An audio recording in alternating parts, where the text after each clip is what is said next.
Alright, so here's the thing. See how we've got like two equations?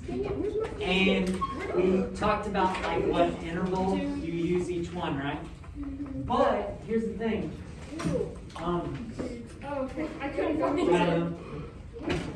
Here's the thing. I told you that it's one function though, right? It's one function. So here's how you write this. Here's how you write this. Since it's a function, we'll go ahead and call it f of x. But it'll be f of x equals, and then you'll use, I can't remember what this is called. It's like a bracket.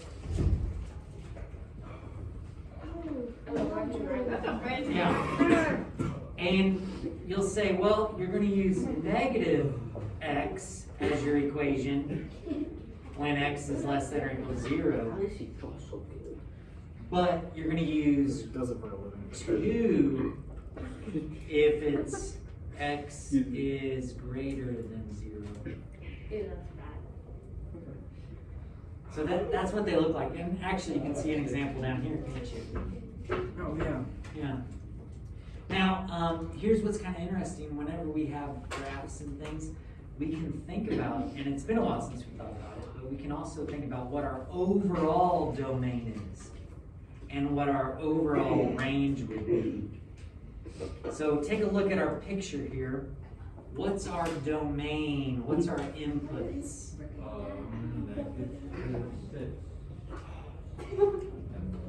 Well, we got arrows. Oh, yeah. Yeah, I'm going to argue that our domain, because do you see how where this one's blank, this one fills it in? I think our domain is, guess what? All numbers? All real numbers, right? All real numbers. And that's pretty common for us, isn't it? To have a domain of all real numbers. But is our range all real numbers? No. Is it going to be y greater than or equal to? Oh, why is Negative x? 0 is less than or equal to? And then 0 Y is greater is, than or 2 is, So what about 0 be on the... 2 is, y is less than or equal to 2? No, because Well, I don't see anything that's below 0.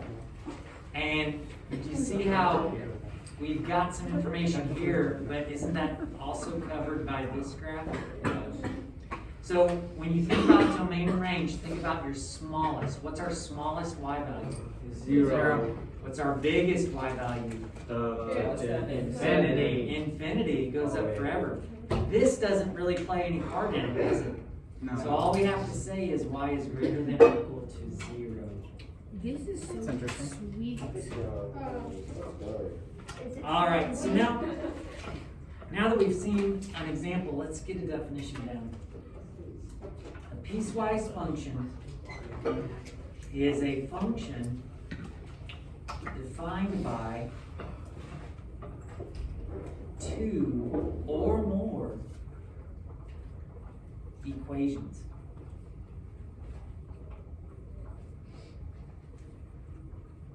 And you can think of it as each equation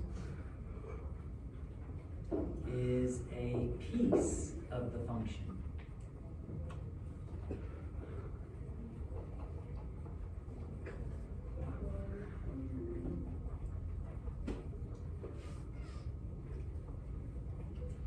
Now there's some other things that we can do with these. So what we practiced doing was we wrote a piecewise function from a graph, didn't we? But you can also, when you're given a piecewise function, you can evaluate things. This is asking us in our next example here to evaluate the function f of x when x is -1 and when x is +1. Well, let's find out what the function's value at -1 is first. Well, here's the thing. Are we going to put -1 into both of them? and have like two answers? No. Or do we only put -1 into one of them? Which one are we doing? We put it in one of them. Put it in one of them, and it depends on which domain this belongs in.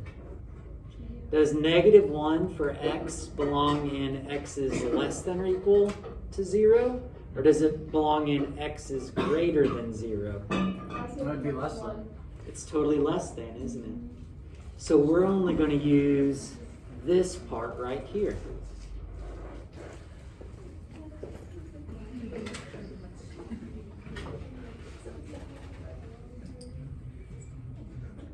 Mr. Eichen, do you do tutoring?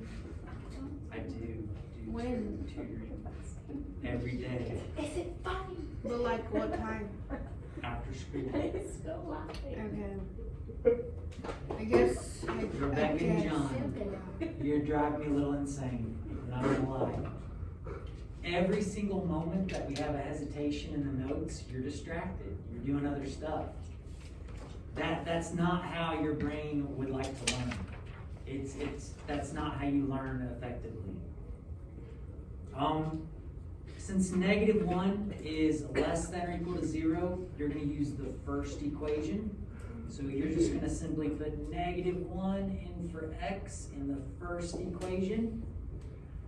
And when you have an input of -1, what's the function's output?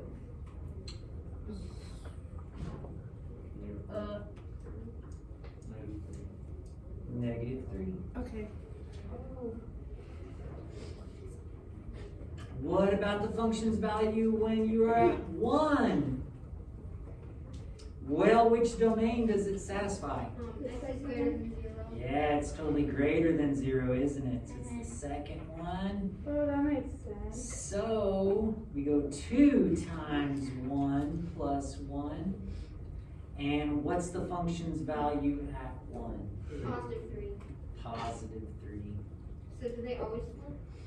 No, not always. It just so happened to be, yeah, on this one. What do you guys think? Yeah? All right, let's practice. So far we've practiced writing an equation from a graph, writing a piecewise function from a graph. We've practiced evaluating a function's value. Now let's practice graphing a piecewise function. Okay, so basically, I would make sure to use a pencil. Does everybody got a pencil? Yes. Yeah. I say I do. Let's see.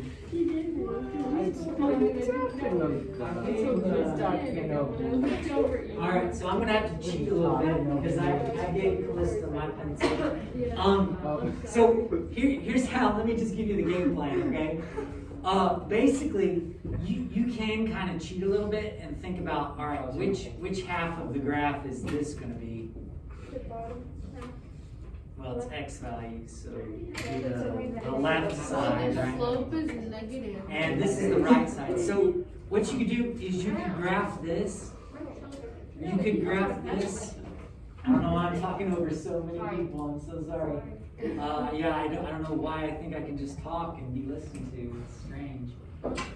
Here's the thing.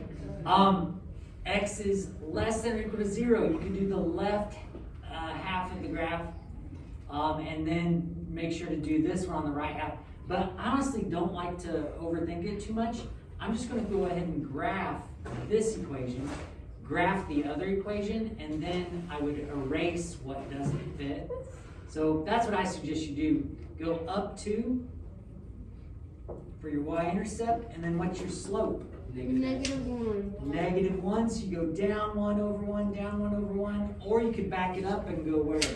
Up 1. Up 1, back 1. And because I'm using a pen, that's what I'm going to go ahead and do.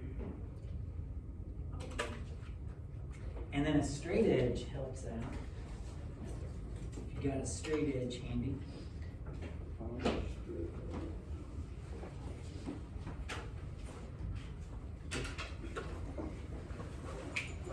Now, I'm thinking ahead, and I'm just going the left side, because I know that's the way it's going to be, and I'm using a pen. But But sometimes you're just gonna wanna graph the whole thing and then when you're done, erase stuff. Our other equation that we're gonna graph is 2x. Well, what's my starting point for 2x? It's my y-intercept, yep. It's 0.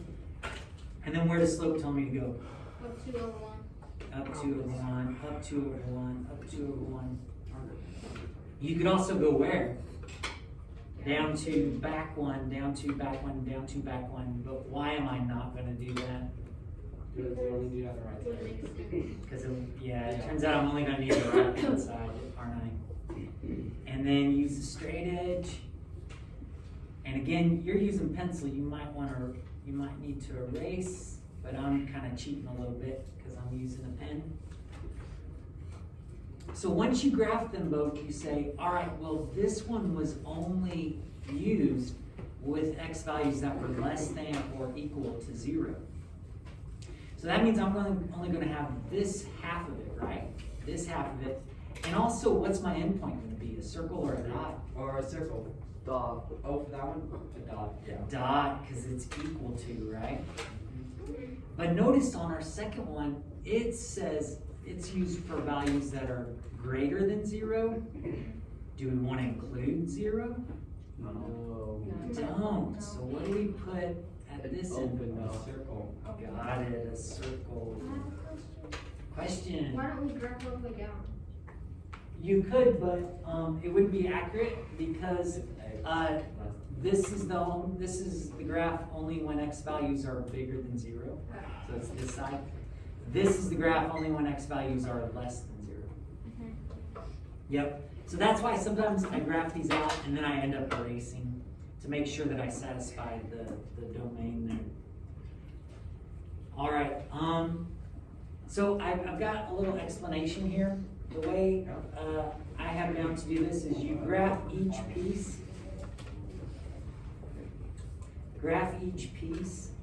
And then you might need to go back and adjust your graph. Adjust your graph to satisfy the restrictions.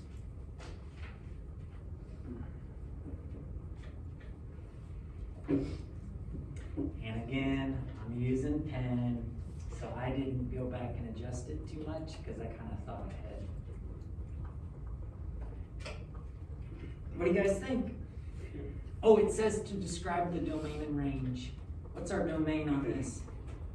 All real numbers. All real numbers. Is it always going to be all real numbers? Well, I hesitate to say that it always is, but I think most of the time it will be. It is possible that you could have a function, I was talking about the company with the fire in their factory.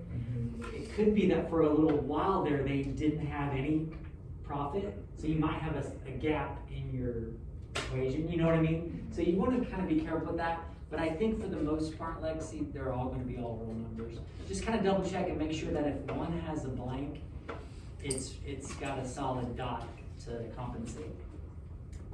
What is our range on this? Y is greater than 0. So yeah, what's our lowest y value? 0. 0, but can we actually be 0? No. So it's going to be y is greater than 0. Is it Nice. always going to be that? No, not at all. All right, let's flip it over, see what else we got. We got to get out of here soon, though, don't we? Let's take this back to answer that question. Write a piecewise function for the graph. All right, so we're back to kind of where we started with these, aren't we? So just kind of review. You're going to write an equation for this line. You're going to write an equation for this line, and then you're going to put them together, right? You're going to put them together. So we will finish this up tomorrow.